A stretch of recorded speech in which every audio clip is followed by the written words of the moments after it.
Okay, let us see the first question. The algorithm, the dash algorithm is recognized as probably the most efficient of the internal sorting algorithms. Internal sorting algorithms. Okay. So basically there are two types of sorting algorithms, internal sorting algorithms and external sorting algorithms. So what is the difference between internal sorting algorithms and external sorting algorithms? Can anybody reply? I already told you in the previous session, because this is an interactive session, you have to answer the questions. Then only it will be feasible. Otherwise, there is no use of conducting online class. Okay. So what is meant by interactive session? You need to answer the questions. Even if it's wrong, there is no problem. Okay. Now, what is the difference between internal sorting as well as external sorting? Okay, somebody asked the question. So as far as the internal sorting is concerned, the data will be stored in main memory. The data will be stored in main memory. Whenever external sorting is concerned, the data will be stored in secondary memory. Secondary memory means hard disk. So if you want to sort the elements that are stored in the hard disk drive rather than the main memory, then it is known as external sorting. It is known as external sorting. Okay. So if you want to sort the elements, Arunajyoti, stop presenting. Arunajyoti, stop presenting. So if you want to sort the elements in the main memory, then it is called as internal sorting. Okay. So that is the difference between internal sorting and external sorting. So can anybody say the example for external sorting? External sorting example.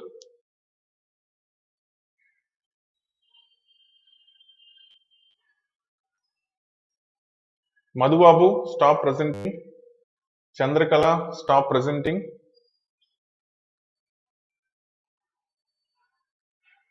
Can anybody say the example for external sorting?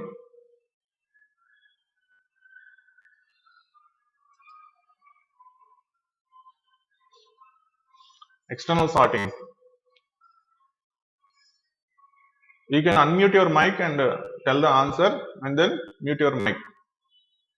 మీరు మీ mic ని unmute చేసి answer చెప్పేసి మళ్ళీ mute చేసేయచ్చు, problem లేదు. Okay, very good. Merge sort అనేది it will be both internal sorting as well as external sorting. రెండు రకాలుగా మనం యూజ్ చేసుకోవచ్చు అనమాట. అంటే మెర్జ్ సార్ట్ ని మనం హార్డ్ డిస్క్ లో ఉండే డేటాని సార్ట్ చేయడానికి, అదేవిధంగా మెయిన్ మెమరీలో ఉండే డేటాని సార్ట్ చేయడానికి రెండింటికి కూడా యూజ్ చేసుకోవచ్చు. ఓకే, నెక్స్ట్ కాకుండా ఇక్కడ మనల్ని ఏం అడిగారు?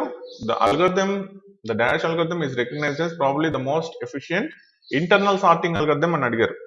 ఓకే, సో ఇక్కడ మనకి ఆన్సర్స్ ఏమిచ్చినారు? Sort by insertion, sort by exchange, quick sort, sort by selection. అంటే సార్టింగ్ ని మనం 3 డిఫరెంట్ వేస్ లో చేయొచ్చు. ఇన్సర్టింగ్ ది ఎలిమెంట్స్, అరేలో ఎలిమెంట్స్ ఇన్సర్ట్ చేస్తూ చేయొచ్చు. ఎక్స్చేంజింగ్ ది ఎలిమెంట్స్, సో ఒక ప్లేస్ నుంచి ఇంకో ప్లేస్ కి ఎక్స్చేంజ్ చేస్తూ చేయొచ్చు. సెలెక్షన్ సార్ట్ తెలుసు కదా, సెలెక్షన్ సార్ట్ లో మనం సెలెక్షన్ బేస్ చేసుకుని చేస్తాను. క్విక్ సార్ట్ అని ఇచ్చారు. సో మనకు తెలిసింది అన్నిటికంటే most efficient sorting algorithm quick sort. అది internal sorting algorithm. Quick sort అనేది ఇంటర్నల్ సార్టింగ్ అల్గోరిథం. కాబట్టి ఆన్సర్ ఏమవుతుంది? క్విక్ సార్ట్ అవుతుంది. సో మిగతావన్నీ మెథడ్స్ ఇచ్చాడు, ఇక్కడ quick sort.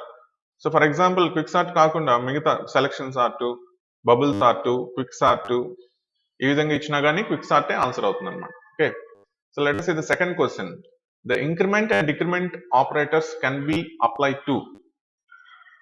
Increment and decrement operators can be applied to answers expressions only, statements and expressions, variables only, variables and expressions. So మనకి already మనకి idea ఉంది increment operator, decrement operator. So increment operator, decrement ఆపరేటర్స్ని మనం ఏ విధంగా use చేసుకుంటాం? Increment operator ఏంది? Plus plus operator. Increment operator plus plus operator. Decrement operator minus minus operator. Okay, so plus plus operator, minus minus operator. Plus plus ఆపరేటర్ని జనరల్గా ఎట్లా రాస్తాం? ప్లస్ ప్లస్ ఐ అని చెప్తాం అనమాట. ప్లస్ ప్లస్ ఐ అంటే meaning ఏంది? ప్లస్ ప్లస్ ఐ అంటే I is equal to I plus 1. Plus plus I అంటే మీనింగ్ ఏంది? I is equal to I plus 1. Okay, so అట్లా కాకుండా మైనస్ మైనస్ ఐ అంటే మీనింగ్ ఏంది? I is equal to I minus 1. Okay, కాబట్టి plus plus I, minus minus I అట్లా use చేస్తాం. అట్లా కాకుండా ఎక్స్ప్రెషన్స్కి యూజ్ చేస్తాం ఎప్పుడైనా.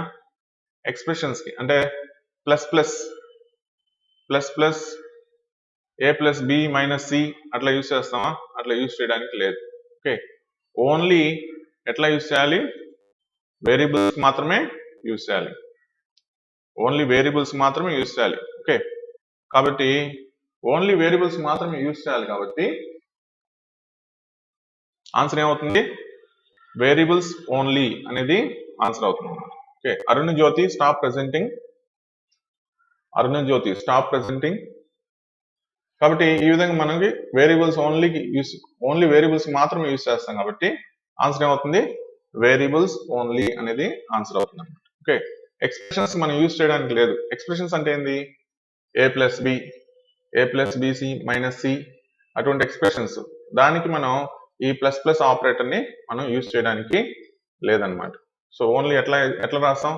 ప్లస్ ప్లస్ ఐ లేదంటే ఐ మైనస్ మైనస్ ఇట్లా రాస్తాం అనమాట. కాబట్టి ఓన్లీ వేరియబుల్స్ మాత్రం యూజ్ చేస్తాం. ఓకే, నెక్స్ట్ థర్డ్ క్వశ్చన్ చూద్దాం. Third question. So third question చూస్తే డాష్ అలౌస్ ద ఫంక్షన్. చెప్పండి.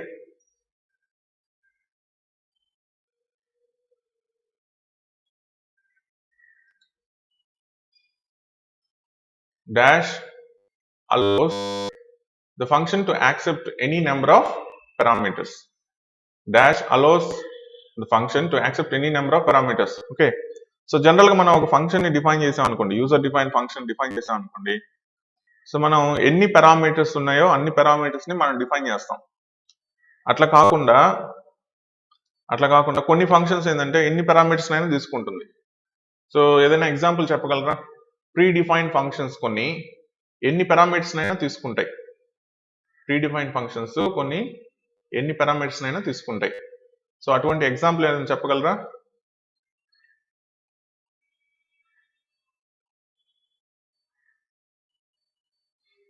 Anybody can answer.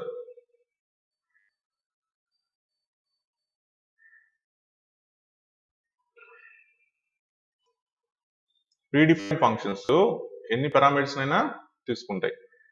అటువంటి ఎగ్జాంపుల్ ఏదన్నా చెప్పగలరా?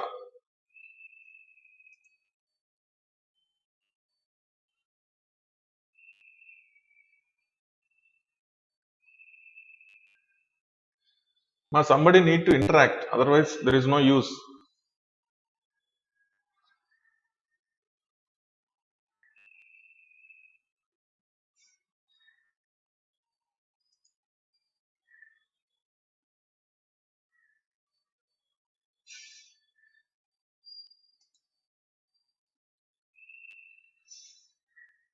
Okay, I will see.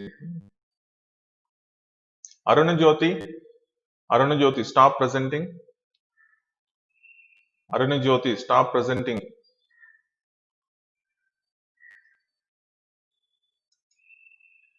So if somebody starts presenting, then my screen will be stopped. Okay, so that is why make sure that nobody are presenting.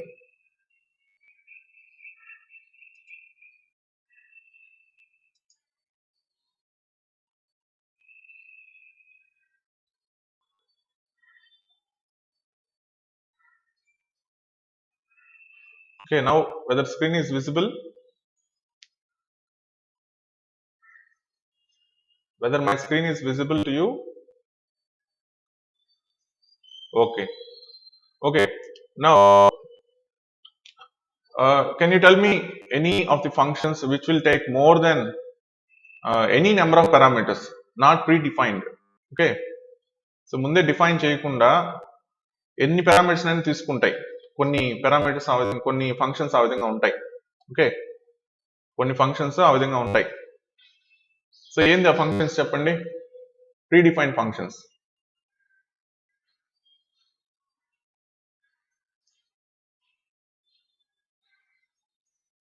Anybody can answer. Very good. Printf, scanf. So printf, scanf లో మనం చూసామంటే, ఇప్పుడు మీకు చూపిస్తాను printf, scanf సంబంధించిన definition, function declaration చూపిస్తాను. ఇక్కడ మీరు చూసారంటే ఫంక్షన్ డిక్లరేషన్ చూడండి, ప్రింట్ఎఫ్ లో చూడండి, comma argument comma dot dot dot, comma argument comma dot dot dot, అంటే 3 డాట్స్ పెట్టాలి మనం. అంటే 3 డాట్స్ అనేది దేన్ని రిప్రజెంట్ చేస్తుంది? ఎన్ని ఫంక్షన్స్, ఎన్ని పారామీటర్స్ అయినా తీసుకుంటుంది, ఎన్ని పారామీటర్స్ అయినా తీసుకుంటుంది. ఎందుకని? ఫర్ ఎగ్జాంపుల్ మనం ప్రింట్ఎఫ్ ఫంక్షన్ యూజ్ చేసేటప్పుడు percentage d, percentage f, percentage lf, ఈ విధంగా ఎన్నైనా పెట్టుకోవచ్చు అనమాట.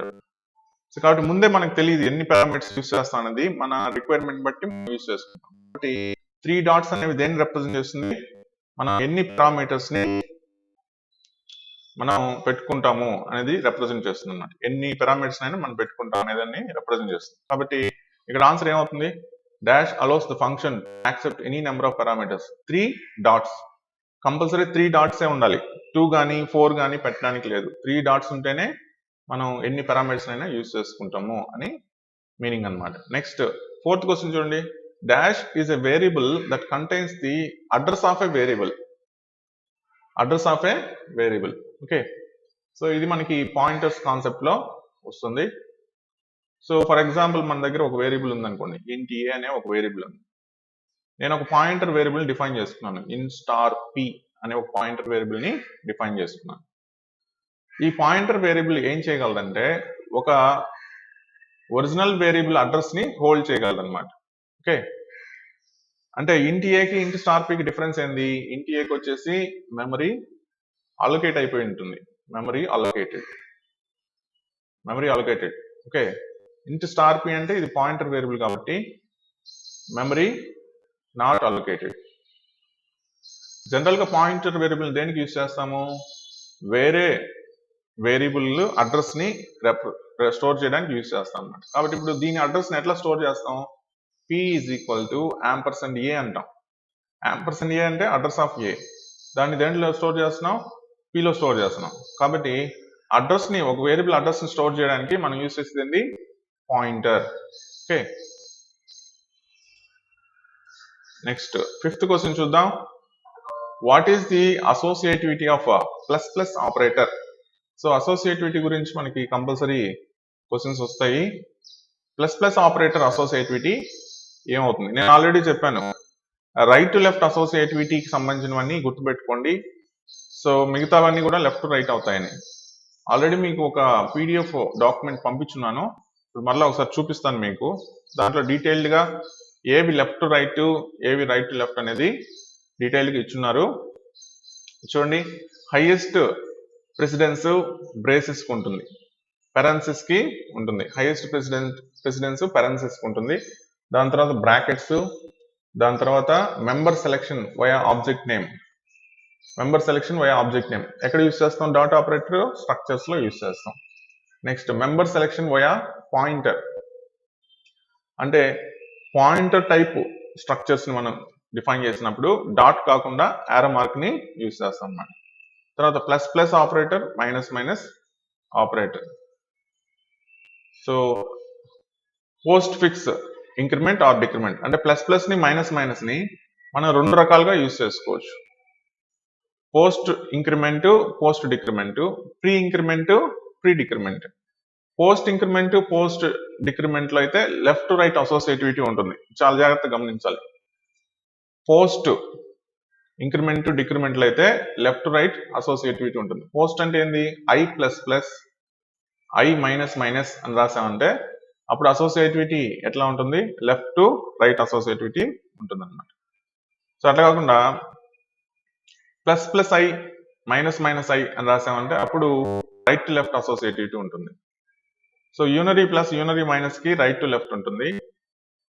Not operator, bitwise complement వీటికి రైట్ టు లెఫ్ట్ ఉంటుంది. టైప్ కాస్టింగ్ కి రైట్ టు లెఫ్ట్ ఉంటుంది. డీరెఫరెన్సింగ్ ఆపరేటర్ ఆస్టరిస్క్ దీనికి రైట్ టు లెఫ్ట్ ఉంటుంది. యాంపర్సెండ్ కి రైట్ టు లెఫ్ట్ ఉంటుంది. సైజ్ ఆఫ్ ఆపరేటర్ కి రైట్ టు లెఫ్ట్ ఉంటుంది.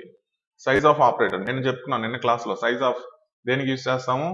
ఒక డేటా టైప్ సైజ్ ని కనుక్కోవడానికి. కాబట్టి ఈ టేబుల్ ఈ పర్టికులర్ పారామీటర్స్ ఆపరేటర్స్ మీరు గుర్తుపెట్టుకోవడం చాలా ఇంపార్టెంట్. ఇవన్నీ కూడా రైట్ టు లెఫ్ట్ కాబట్టి plus plus minus minus pre increment decrement, plus minus unary operations, negation, complement, type, asterisk, ampersand, size of.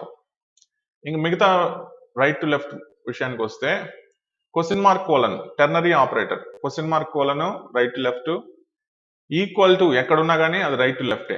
Equal to కానీ, ప్లస్ ఈక్వల్ టు కానీ, minus equal to కానీ, into equal to కానీ, divide by equal to కానీ, percentage equal to కానీ, ampersand equal to కానీ, circumflex equal to కానీ, okay, are equal to కానీ, less than equal to కానీ, గ్రేటర్ దెన్ ఈక్వల్ టు కానీ, equal to కనిపిస్తే అది right to left. Okay, so ఇవి కాకుండా మిగతావన్నీ కూడా లెఫ్ట్ టు రైట్ గా మీరు గుర్తుపెట్టుకోవాలి. ఈ విధంగా గుర్తుపెట్టుకుని మనకి ఈజీగా ఉంటుంది అన్నమాట. కాబట్టి ఇప్పుడు ఆన్సర్ ఏమవుతుంది? What is the associativity of plus plus operator అని అడిగాడు. ఓకే, సో ఇక్కడ మనకి ప్లస్ ప్లస్ ఆపరేటర్ విషయానికి వస్తే మనం ఆల్రెడీ చెప్పుకున్నట్టు రెండు రకాలుగా మనం యూజ్ చేయొచ్చు అని చెప్పుకున్నాం. Post fix increment, prefix increment. మనకి ఇక్కడ పోస్ట్ ఫిక్సా ప్రిఫిక్సా అని ఇవ్వలేదు.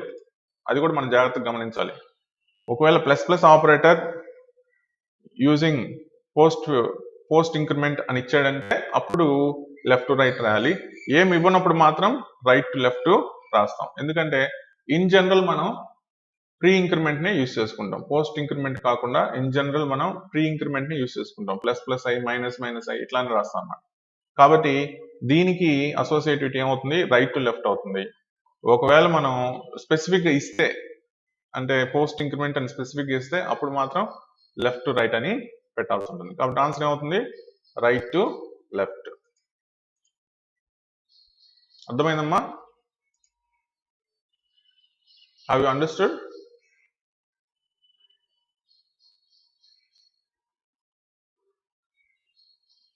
Are you able to see the screen?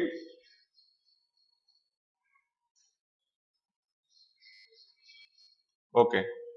Now, next, reducing a fraction to its lowest terms is an application of. అంటే మనం జనరల్ గా గమనిస్తే ఎల్సిఎం అంటే లీస్ట్ కామన్ మల్టిపుల్. ఎల్సిఎం తీసుకుంటే మనకి ఎల్సిఎం వాల్యూ ఇంక్రీజ్ అవుతూ ఉంటుంది, కానీ జీసీడీ వాల్యూ ఎప్పుడు కూడా డిక్రీజ్ అవుతూ ఉంటుంది.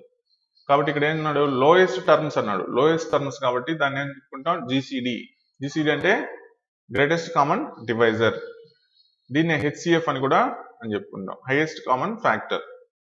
ఇది general question. Next, a dash is a collection of one or more variables, so flow to carry into structure. So different combinations అంటే ఫర్ ఎగ్జాంపుల్ మనం ఎంప్లాయీ తీసుకున్నాం అనుకోండి, ఎంప్లాయీ నెంబరు స్ట్రింగ్ గా తీసుకోవచ్చు, ఎంప్లాయీ శాలరీ ఇంటీజర్ గా తీసుకోవాలి. So ఇటువంటి combinations, for example employee gender male or female, MRF అని తీసుకుంటే క్యారెక్టర్ టైప్ అవుతుంది. కాబట్టి ఇటువంటి కాంబినేషన్ ఆఫ్ డేటాని మనం దేంట్లో స్టోర్ చేయగలం? స్ట్రక్చర్ లో స్టోర్ చేయగలం. కాబట్టి answer structure. Next, names in different enumerations must be. Enumerated data type మనకి తెలిసిందే, ఈనమ్ అంటాము. సో ఈనమ్ డేటా టైప్ లో ఎట్లా డిఫైన్ చేస్తాం మనం? ఈనమ్ కలర్స్ రెడ్, గ్రీన్, బ్లూ ఇట్లా మనం డిఫైన్ చేస్తాం. ఓకే, సో ఇక్కడ మనం చూస్తే ఈ ఎన్యూమరేషన్స్ నేమ్స్ ఏవైతే ఉన్నాయో ఇవి కంపల్సరీ డిఫరెంట్ గా ఉండాలి. ఓకే, సేమ్ నేమ్ తో మనం 2 వాల్యూస్ ని ఇవ్వడానికి లేదనమాట. కాబట్టి ఆన్సర్ అవుతుంది డిస్టింక్ట్ అనేది ఆన్సర్ అవుతుంది. నేమ్స్ కంపల్సరీ వేరువేరుగా ఉండాలన్నమాట. Next question, 9th question. Star is a prefix operator and it has dash precedence than parenthesis. Star కి parenthesis కి కంపేర్ చేస్తే దేనికి ఎక్కువ ప్రెసిడెన్స్ ఉంది అనేది మనం మళ్ళీ ఒకసారి టేబుల్ చూస్తే చూడండి. parenthesis అన్నిటికంటే హైయెస్ట్ ప్రెసిడెన్స్, అది గుర్తుపెట్టుకోండి. అన్నిటికంటే హైయెస్ట్ ప్రెసిడెన్స్ parenthesis కి ఉంటుంది. అన్నిటికంటే లోయెస్ట్ ప్రెసిడెన్స్ కామా ఆపరేటర్ కి ఉంటుంది, అది గుర్తుపెట్టుకోండి. ఓకే, సో అదేవిధంగా ఇక్కడ మనం చూసామంటే dereferencing operator, star operator, pointer operator parenthesis కి చాలా కింద ఉంది. కాబట్టి మనం ఆన్సర్ ఏమవుతుంది ఇప్పుడు? Star is prefix operator and it has lower precedence than parenthesis కంటే తక్కువ ప్రెసిడెన్స్ ఉంటుంది అనమాట. Next, dash returns the number of input fields successfully scanned, converted and stored. Number of input fields అన్నాడు. So number of input fields ని మనం scan చేయడానికి, అదేవిధంగా మనం ఇచ్చిన కన్వర్షన్ క్యారెక్టర్ని బేస్ చేసుకొని కన్వర్ట్ చేయడానికి, స్టోర్ చేసుకోవడానికి మనం యూజ్ చేసే ఫంక్షన్ ఏంది? Scanf function. Scanf %d, %f, %c ఈ విధంగా యూజ్ చేసి, %s ఈ విధంగా యూజ్ చేసి మనం ఇన్పుట్ ఫీల్డ్స్ ని యాక్సెస్ చేయడమే కాకుండా వాటిని స్కాన్ చేసి, కన్వర్ట్ చేసి, స్టోర్ చేస్తుంది scanf function. Next question, the dash statement causes an immediate exit from the switch. So switch స్టేట్మెంట్లు మనం కేస్ 1, కేస్ 2, కేస్ 3 అట్లా రాస్తాం. కానీ ఏదో ఒక కేసు ఎగ్జిక్యూట్ అవ్వాలి, అంతేగాని అన్ని కేసులు ఎగ్జిక్యూట్ కాకూడదు. మరి ఒక పర్టికులర్ కేసు ఎగ్జిక్యూట్ అయిన తర్వాత కంపల్సరీ బయటకు వచ్చేయాలి కాబట్టి ప్రతి కేస్ స్టేట్మెంట్ కూడా మనం కంపల్సరీ దేన్ని యాడ్ చేస్తాము? బ్రేక్ స్టేట్మెంట్ ని యాడ్ చేస్తాం. ఓకే, సో కంటిన్యూ అయితే మనం ఓన్లీ లూప్స్ లో మాత్రం యూజ్ చేస్తాము, బ్రేక్ లూప్స్ లో యూజ్ చేస్తాం, అదేవిధంగా స్విచ్ లో కూడా యూజ్ చేస్తాం అన్నమాట. Okay, next, the register declaration can only be applied to dash variables. Okay, very very important. Register variables already మనం చెప్పుకున్న types of variables. So automatic variables కి మనం ముందు ఏం ప్లేస్ చేయాలి? ఆటో అని ప్లేస్ చేయాలి. ఎక్స్టర్న్ అనే కీవర్డ్ ఎప్పుడు యూజ్ చేస్తాం? ఒక ప్రోగ్రామ్ లో ఉండే వేరియబుల్స్ ని ఇంకో ప్రోగ్రామ్ లో మనం యూజ్ చేసుకోవాలి అనుకుంటే, ప్రోగ్రామ్ అంటే ఇక్కడ మీనింగ్ ఏంటంటే ఒక ఫైల్లో ఉండే వేరియబుల్స్ ని ఇంకొక ఫైల్లో మనం యూజ్ చేసుకోవాలంటే ఎక్స్టర్న్ కీవర్డ్ ని యూజ్ చేస్తాం అన్నమాట. స్టాటిక్ వేరియబుల్స్ ని డిఫైన్ చేయడానికి, స్టాటిక్ అంటే చేంజెస్ ఉండవు అని, స్టాటిక్ వేరియబుల్స్ ని డిఫైన్ చేయడానికి మనం ఏం యూజ్ చేస్తాం? స్టాటిక్ అనే కీవర్డ్ ని యూజ్ చేస్తాం. రిజిస్టర్ వేరియబుల్స్ ని మనం డిఫైన్ చేసుకోవడానికి రిజిస్టర్ అనే కీవర్డ్ ని యూజ్ చేస్తాం. కాకుంటే ఈ రిజిస్టర్ డిక్లరేషన్ అనేది మనం ఓన్లీ ఆటోమేటిక్ వేరియబుల్స్ కి మాత్రమే అప్లై చేయగలము. అంటే ఫర్ ఎగ్జాంపుల్ నేను రిజిస్టర్ స్టాటిక్ ఇంట్ ఐ అని రాయడానికి లేదు. ఓకే, ఎందుకంటే ఇది స్టాటిక్ వేరియబుల్ కాబట్టి స్టాటిక్ తో రిజిస్టర్ ని నేను యూజ్ చేయడానికి లేదనమాట. ఓకే, అదేవిధంగా ఎక్స్టర్న్ స్టాటిక్ ఇంట్ ఐ అని రాయడానికి లేదు, ఎందుకంటే ఇది ఎక్స్టర్నల్ కాబట్టి. ఓకే, ఓన్లీ ఆటోమేటిక్ వేరియబుల్స్ మాత్రం నేను రిజిస్టర్ యూజ్ చేయగలను. అంటే రిజిస్టర్ ఆటో ఇంట్ ఐ అని డిఫైన్ చేయొచ్చు. కాకుంటే ఇక్కడ ఆటోమేటిక్ వేరియబుల్స్ కి ఆటో అని మనం స్పెసిఫై చేయాల్సిన అవసరం లేదు సి లాంగ్వేజ్ డెవలపర్స్, ఎందుకంటే ఎక్కువగా మనం యూజ్ చేసేది ఆటోమేటిక్ వేరియబుల్సే కాబట్టి దాన్ని ఒమిట్ చేశారు. కాబట్టి డైరెక్ట్ మనం ఎట్లా రాయొచ్చు? రిజిస్టర్ ఇంట్ ఐ. సో రిజిస్టర్ అంటే ఏంది? రిజిస్టర్ అంటే సిపియు రిజిస్టర్స్ కంప్యూటర్ ఆర్గనైజేషన్ లో మనకు వస్తుంది. సిపియు రిజిస్టర్స్ గురించి కంప్యూటర్ ఆర్గనైజేషన్ లో మనకు వస్తుంది. ఓకే, సో ఈ కంప్యూటర్ ఆర్గనైజేషన్ లో సిపియు రిజిస్టర్స్ గురించి వస్తుంది కదా, ఆ సిపియు రిజిస్టర్స్, కంప్యూటర్ ఆర్గనైజేషన్ లో సిపియు రిజిస్టర్స్ ఎక్కడుంటాయి? ప్రాసెసర్ లోపల కొంత మెమరీ ఉంటుంది. ఆ మెమరీని ఏం చెప్పుకుంటాం? రిజిస్టర్ మెమరీ అని చెప్పుకుంటాం. సో ఈ రిజిస్టర్ మెమరీని మనం యూజ్ చేసుకొని ఫాస్ట్ గా ఎగ్జిక్యూట్ చేయాలి అనుకుంటే అప్పుడు రిజిస్టర్ అనే కీవర్డ్ యూజ్ చేసి మనం సి లాంగ్వేజ్ లో మనం డిఫైన్ చేసుకోవచ్చు. కానీ దీన్ని చాలా జాగ్రత్తగా ఉపయోగించాలి, ఎందుకంటే ఈ రిజిస్టర్స్ చాలా తక్కువ ఉంటాయి అన్నమాట. కాబట్టి మాక్సిమం మనం యూజ్ చేయం, అసలు రిజిస్టర్ అనే కీవర్డ్ యూజ్ చేసి మనం డిఫైన్ చేయం. ఓకే, ఒకవేళ డిఫైన్ చేయాలనుకుంటే ఖచ్చితంగా అది ఏ టైప్ ఉండాలి? ఆటోమేటిక్ వేరియబుల్ అయి ఉండాలి. స్టాటిక్ తో ఎక్స్టర్న్ తో మనం రిజిస్టర్ యూజ్ చేయడానికి లేదు. Next, the function dash writes a string which need not contain a new line to a file. Okay, function writes a string to a file అన్నాడు. ఒక స్ట్రింగ్ ని ఫైల్ లోకి రైట్ చేయాలి, ఒక స్ట్రింగ్ ని file లోకి రైట్ చేయాలి అంటే మనం ఏ ఫంక్షన్ యూజ్ చేస్తాం అంటే ఎఫ్ పుటెస్. సో దాంట్లోనే ఉంది మీనింగ్, ఎఫ్ ఫైల్, పుట్ చేయమని, ఎస్ అంటే స్ట్రింగ్. ఓకే, ఎఫ్ పుటెస్ అనే ఫంక్షన్ ని యూజ్ చేస్తాం. ఇప్పుడు చూద్దాం ఎఫ్ పుటెస్ ఏ విధంగా ఉంటుంది అనేది ఒకసారి చూద్దాం.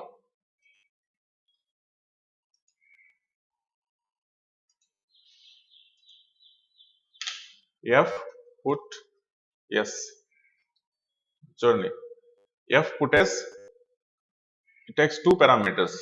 ఓకే, స్ట్రింగ్ ఫైల్ స్ట్రీమ్, రెండు పారామీటర్స్ తీసుకుంటుంది. డిస్క్రిప్షన్ చూడండి, fputs copies the null terminated string S to the given output stream. It does not append a new line character. ఇది చాలా ఇంపార్టెంట్. ఓకే, అది ఫైల్లోకి రైట్ చేసిన తర్వాత ఫైల్లోకి న్యూ లైన్ క్యారెక్టర్ ని స్టోర్ చేయదు, అపెండ్ చేయదు. And the terminating null character is not copied. General గా స్ట్రింగ్ లో మనం లాస్ట్ ఆటోమేటిక్ డిఫాల్ట్ గా ఏముంటుంది? టెర్మినేటింగ్ నల్ క్యారెక్టర్ ఉంటుంది. కానీ ఈ టెర్మినేటింగ్ నల్ క్యారెక్టర్ ని ఫైల్లో స్టోర్ చేసేటప్పుడు అది స్టోర్ చేయదు అనమాట. ఓకే, ఆ విధంగా మనం ఎఫ్ పుట్టెస్ ని యూజ్ చేసుకుంటాం. Next 14th question, identify the string function from the following that is used to retrieve length of the string. Length of the string కి ఫంక్షన్ మనకు తెలుసు కదా, strlen is going to return the length of the string. Next, what is the return type of printf? printf కి return type ఏంది? General గా మనం printf కి return type అనగానే అది క్యారెక్టర్ అదే కానీ అనుకుంటాం. కానీ printf కి రిటర్న్ టైప్ ఏంది? ఇంటీజర్. printf కి రిటర్న్ టైప్ ఏమవుతుంది? ఇంటీజర్ అవుతుంది. ఓకే, ఒకసారి చూద్దాం printf ఫంక్షన్ రిటర్న్ టైప్ ఉంటుందండి, ఒకసారి చూద్దాం.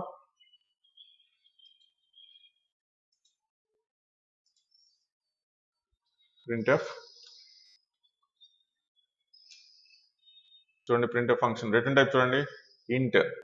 అన్నిటికీ ఇంటే, సి ప్రింట్ఎఫ్ కానీ, ఎఫ్ ప్రింట్ఎఫ్ కానీ, ఎస్ ప్రింట్ఎఫ్ కానీ, విఎఫ్ ప్రింట్ఎఫ్ కానీ, వి ప్రింట్ఎఫ్ కానీ, వీటన్నిటికి కూడా ఇంటీజరే రిటర్న్ టైప్ అవుతుంది అనమాట. ఓకే, రిటర్న్ టైప్ అవుతుంది. సో ఇది ఏం రిటర్న్ చేస్తుంది అంటే ఆపరేషన్ సక్సెస్ అయిందా లేకుంటే ఫెయిల్యూర్ అయిందా, ఇంటీజర్ గా రిటర్న్ చేస్తుంది అనమాట. 0 or 1 ని జనరల్ గా రిటర్న్ చేస్తుంది.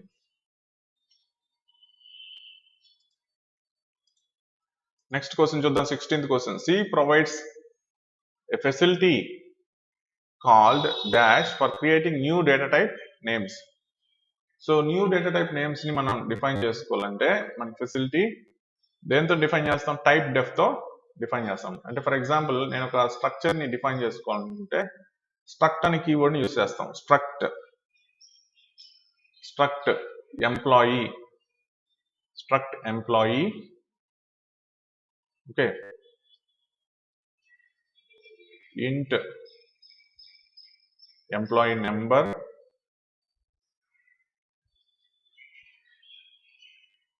care of 20, employee name, float, salary. ఈ విధంగా డిఫైన్ చేశాను అనుకోండి. ఇప్పుడు నేను ఎంప్లాయీకి ఒక వేరియబుల్ ని, ఎంప్లాయీ స్ట్రక్చర్ కి ఒక స్ట్రక్చర్ వేరియబుల్ డిఫైన్ చేయాలంటే ఎట్లా డిఫైన్ చేస్తాను? స్ట్రక్ట్ ఎంప్లాయీ E1 E2 అట్లా డిఫైన్ చేసుకోవచ్చు.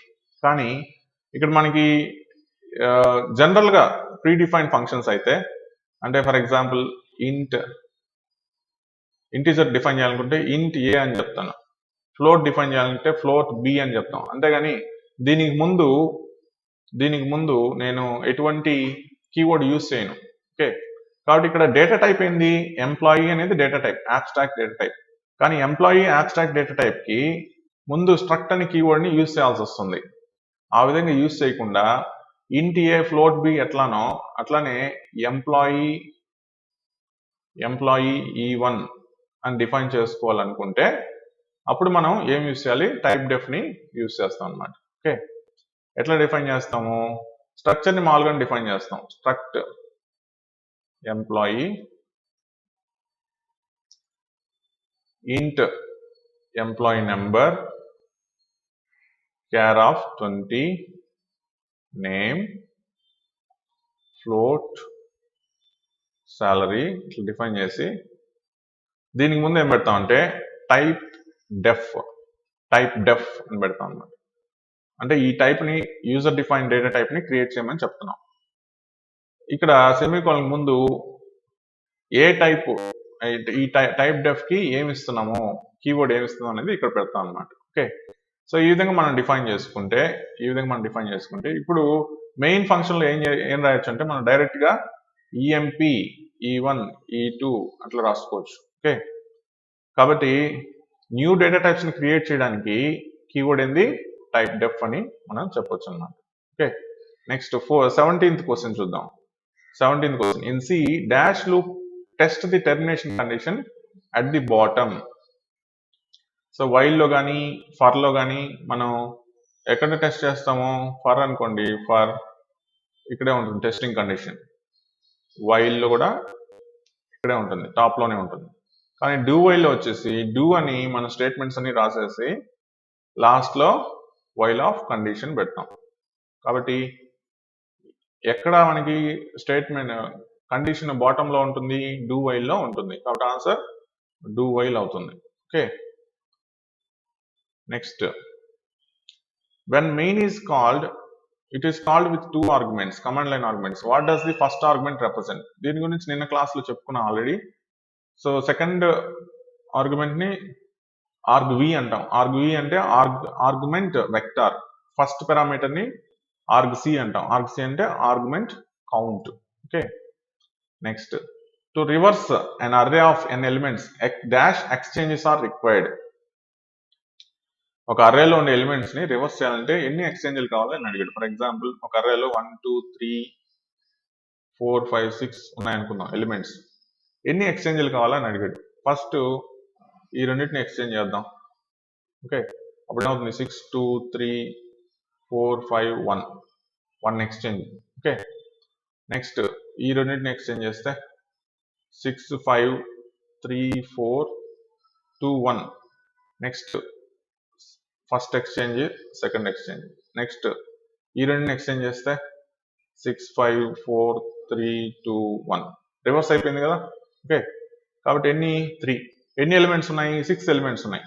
సో n ఎలిమెంట్స్ ఉంటే మనకి ఎంత అని అడిగాడు. 6 ఎలిమెంట్స్ ఉంటే ఎన్ని ఎక్స్చేంజెస్ అవసరమైనాయి? 3 అవసరమయ్యాయి. కాబట్టి n ఉంటే n/2 ఎక్స్చేంజెస్ మనకి చాలన్నమాట. కాబట్టి ఆన్సర్ ఏమవుతుంది? n/2 అవుతుంది. Okay, next last question 20th question. A function may call itself either directly or indirectly refers to. Okay, a function may call itself. ఒక ఫంక్షన్ ని అదే ఫంక్షన్ కాల్ చేసింది అంటే దాన్ని మనం రికర్షన్ అని చెప్పుకుంటాం. ఎక్కడ యూస్ చేస్తాం మనం? ఫ్యాక్టోరియల్ ఫంక్షన్ లో ఈ రికర్సివ్ ప్రొసీజర్ ని మనం యూస్ చేసి ఫ్యాక్టోరియల్ ని కనుక్కోవడం జరుగుతుంది అన్నమాట. ఓకే, సో అది మొత్తం మీద ఈ 20 క్వశ్చన్స్ కి సంబంధించిన ఎక్స్ప్లెనేషన్. ఇప్పుడు వీటిలో ఏమైనా డౌట్స్ ఉంటే అడగండి.